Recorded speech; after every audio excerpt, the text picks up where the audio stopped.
Hello everyone. Today, let's continue our class Unit 2 Nationalism in India from page number 135 to 138. Today, we will learn about the peasants, workers and the tribal movements. We will also learn about the KUKI rebellion, the Zeliangrong movement and the First and Second Nupilan in Manipur. The peasants, workers and tribals participated in the national movement, but they faced problems peculiar to themselves. First, let us learn about the peasant movements. The causes. The peasants were exploited by the British land laws, which compelled the peasants to pay land revenue. They were also exploited by the zamindars, the revenue officials and moneylenders. As a result, there occurred several peasant revolts in the 19th and early 20th century. Let us see some of the prominent peasant movement. Number 1, Pawana movement of Bengal in 1875. 2, Deccan revolt of 1875-79. 3, Punjab unrest in peasant unrest in Punjab 1890-1900. The satyagraha in Champaran in 1917. The Kheda satyagraha of 1918 in Gujarat, the Mapala revolt of 1929 in Kerala, the Bardoli satyagraha in Gujarat in 1928. During the period of our national movement, the peasants were organized into Kisan Sabhas in the provinces. Mention may be made of the UP Kisan Sabha in 1918, the Awada Kisan Sabha in 1920, and some other Sabhas in Bengal, Bihar and Orissa. N.G. Ranga organized the Agricultural Labor Union in Andhra Pradesh.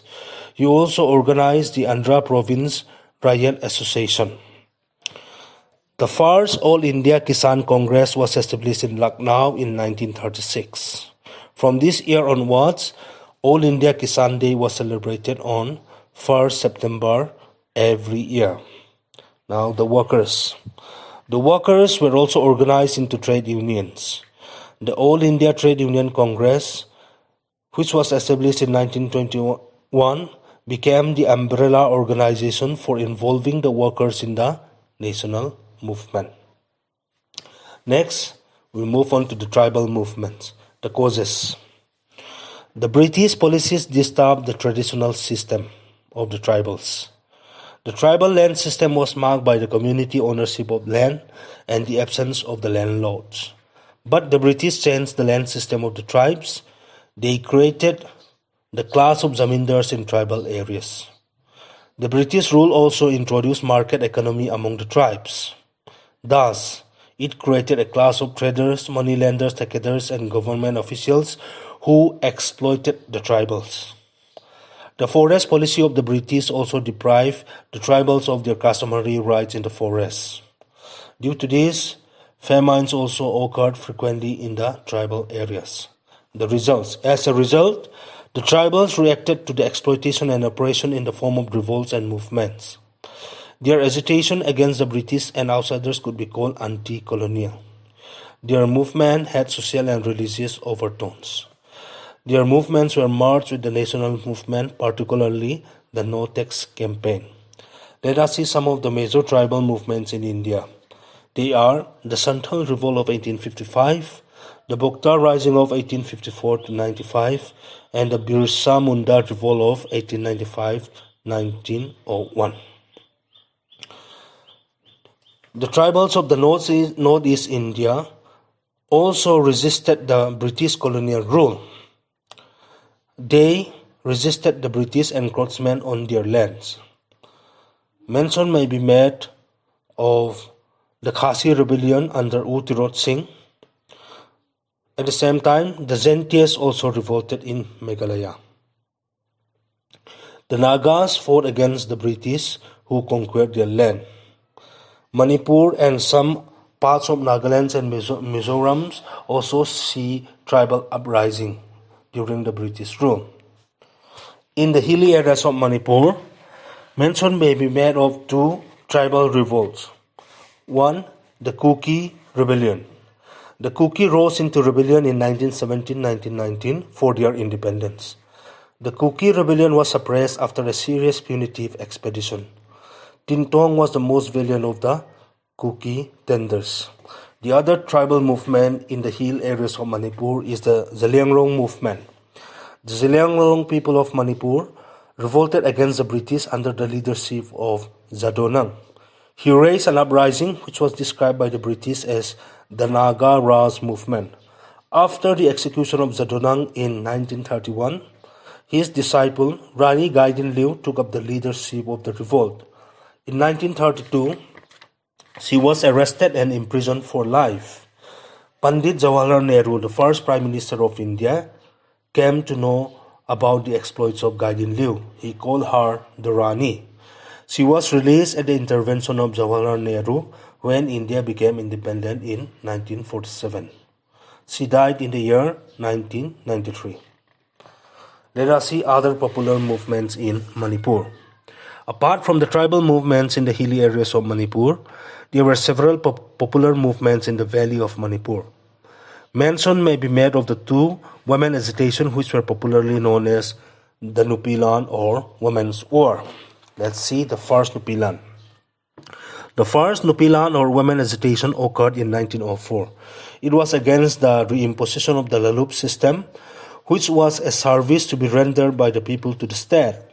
Some members of the royal family, Rajkumars, were alleged to have planned an agitation, and some unknown persons burned down the resistance of the British assistant political agent. As a result, the British authorities forced the people of Imphal to reconstruct the destroyed residence, and there was a strong protest against the reimposition of this forced labor system. Ultimately, the women agitators succeeded and the forced labor was withdrawn. This was the First Nupilan. Now moving on to the Second Nupilan.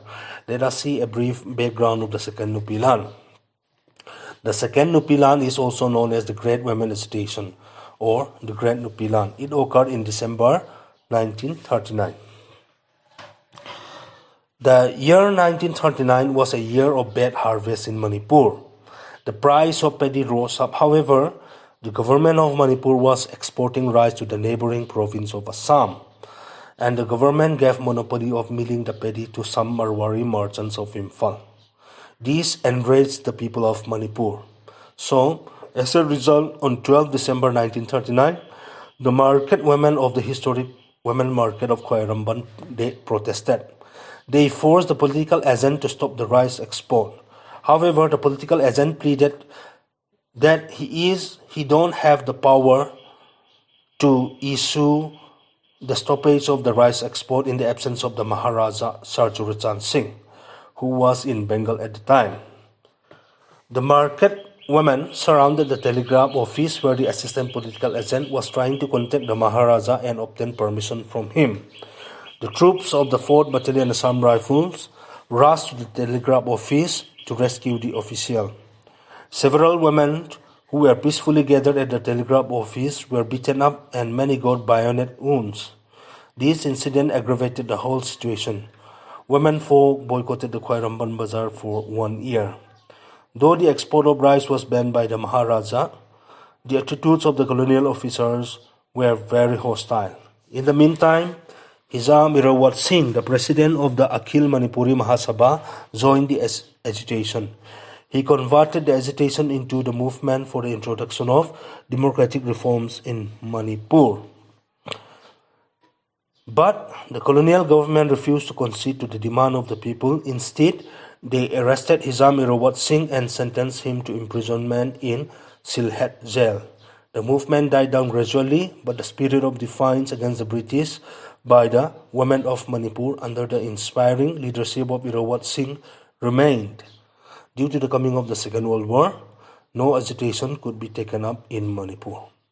With this, we conclude our lesson, Unit 2, Nationalism in India. Thank you.